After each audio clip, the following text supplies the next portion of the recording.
Hey, what's going on, everybody? It's Randall Herrera, and today I want to talk to you guys about the Sony A6500, what I really liked about it, what I didn't like about it, and why I ended up selling it.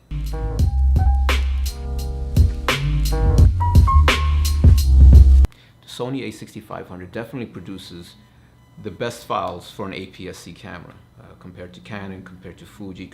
I don't think anybody can argue with the amount of information stored in a raw file from the Sony A6500 or A6300.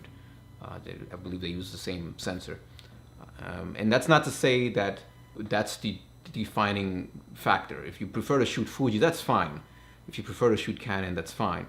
But I don't think anybody can really argue with the quality of the Sony raw files, how much information is still in the shadows, and how much you're able to save your highlights. With Sony cameras, I find it typical for me to, when there's a high dynamic range scene, I can always just shoot a stop underexposed because I know that I can easily recover that. And that's a big advantage. And this is not about, shooting carelessly and not worrying about exposure and, because I can recover it in post. Not at all. But there are many situations where you just can't help with shadows and highlights. It's you kind of caught in a difficult place. And so that's definitely what I look forward to, is that I knew once those files were captured, when I came into Lightroom or when I went into Photoshop, that I would not be hesitant to raise the shadows or bump up the exposure or that kind of thing. Now, as a video camera, the Sony A6500 also offers more than I think anyone else is offering in terms of specs and capabilities. So it's got the 4K video at 24, at 29 or 30 frames per second, and it does 1080p at 60 and 120. The 1080 at 60 and 120 are very usable, absolutely. The 4K is the sharpest 4K you're gonna get. I've never worked with the GH5, but from what I'm understanding, in terms of sharp picture, the A6500 is beating out the GH5. And also with video, one of the things that I liked about the Sony A6500 was the S-Log, the flat picture profiles, S-Log 2, S-Log 3, just give you such great files to work with compared to Canon's APS-C cameras, which are the 80D, the Rebel line, the 7D Mark II. You're definitely getting a lot better dynamic range out of the Sony A6500 by like a lot. Unfortunately, Canon doesn't offer any sort of flat picture profile. I mean, you can get other picture profiles like Cine Style, and I forget what the other one is, but there is another picture profile out there that will give you a little bit added, and I've used it before on when I had the T4i, and I haven't put it on the 80D yet, although I will. But it's nowhere near the same as what S-Log is offering. And so for that reason, right now, I believe it's about $1250 for the A6500. If you're on a budget and you're looking for a video camera, I think the A6500 is giving you the best bang for the buck right now, or even the A6300 if you're okay with not having the in-body image stabilization. And so speaking of in-body image stabilization, that was one of my other most favorite things about the Sony A6500 is that in-body image stabilization. It definitely isn't the best in-body image stabilization compared to Olympus or Panasonic's in-body image stabilization. From what I hear, the one on the GH5 is phenomenal, and it's not great, but it definitely is better than not having it, especially when you're using primes that don't have any sort of optical steady shot. Now, the autofocus is also very good on the A6500. Very, very good. In good light, it doesn't fail. In poor lighting, the stills does kind of sometimes give you an issue. I believe it's rated up to -1 EV, which isn't that great, to be honest. The Canon 80D that I'm shooting with right now is doing it -2, -3, and I'm still able to. I've gotten so used to how the A6500 just can't acquire focus in the dark, or not in the dark, but during low light situations, that I'm kind of surprised sometimes that the ADD does capture it. So that's definitely a downfall for the A6500. That's kind of on the negative side, but just generally speaking, the autofocus does work well in stills and in video. I think Sony's autofocus in video is something that Canon needs to worry about, because it is getting pretty close to their dual pixel autofocusing system for video. And the Canon's is still better. Absolutely, there's no, in my opinion, there's no competition. I know I've seen some videos where they show that it's maybe it's close. Yes, it's close, but Canon still has, in my opinion, the obvious lead in that sense from what I've experienced with these cameras. The weight and size are definitely something that I did like. The weight, it's a small camera. I don't know the exact specs, but it's definitely the lightest APS-C camera that I've ever held. With the nice small lenses that they offer, it's a very small, compact, lightweight system. I don't get tired of holding it. Not like I would with a traditional DSLR and some of the lenses that kind of have that extra weight. The size, just because it's small, you know, it's good. You know, it's easy to put away, put a small lens on it, a 10-18 I think they have, or something like that, or even the 28, the FE 28mm f2. If you're going to be doing some lower light situations and you're okay with that focal length. Again, it slips easily into a bag. You don't have to actually have it around your neck or around your shoulder, that kind of thing. It's just easy to put away. So the size is a definite, is definitely something that I liked. So now, speaking of the size, while I said that I do like that it's a small size, the shape is a whole different issue. So I'm about to list some of the things that I didn't really like about the Sony A6500. And the number one thing, believe it or not, is the shape, the ergonomics. I just did not enjoy holding the camera. And I know to some people that might seem like, what are you talking about? We're talking about taking pictures and doing video and that kind of thing. But there does need to be, to me, when a camera is sitting there, it needs to, I need to be able to look at it and want to grab it and hold it in my hand. It needs to feel right in the hand. And I'm sure I'm not the only one. And with the Sony A6500, I just never had that feeling of, oh, this camera feels good in my hand. It just makes me want to use it. The ergonomics just were horrible. I mean, to me, it was just this kind of flat body with this little hump that was supposed to be the grip. And even though it was an improvement over the A6000, it still definitely was not a fun camera to use. As much as I like small, I would have preferred them making it a little bit bigger,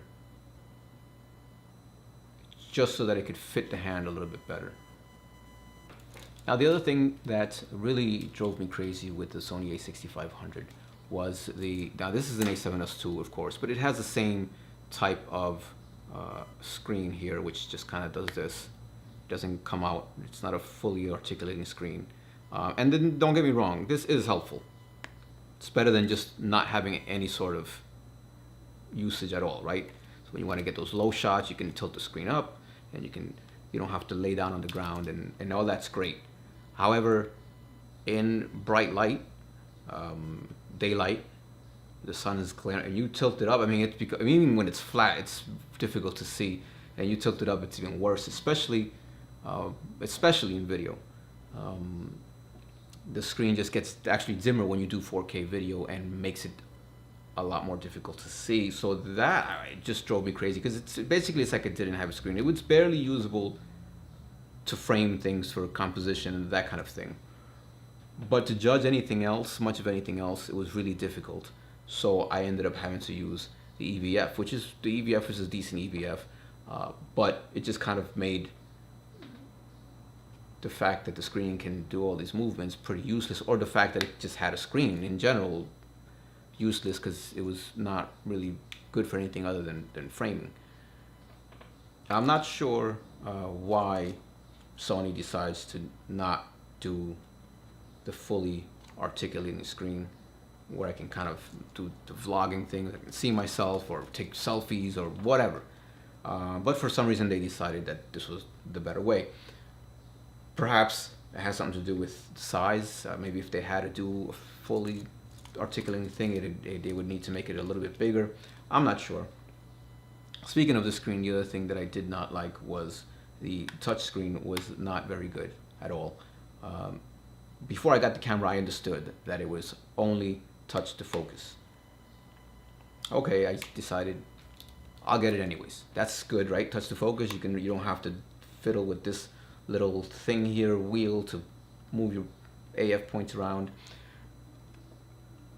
But it doesn't work very well. It's not always very quick. It's not always very responsive. Sometimes it's just easier to use this little wheel that they have here. I'm not sure why it's so difficult to make a full touchscreen. Canon 80D has it. Panasonic has it on their cameras. Sony doesn't just make cameras, right? They've got all kinds of divisions, and I'm not sure what the communications between each division is, if there isn't any. I assume there's got to be. And I assume Sony, being the company of the size that they are, somewhere in some way, they have the technology to make a proper working touchscreen that works in the menus like a fully functional touchscreen.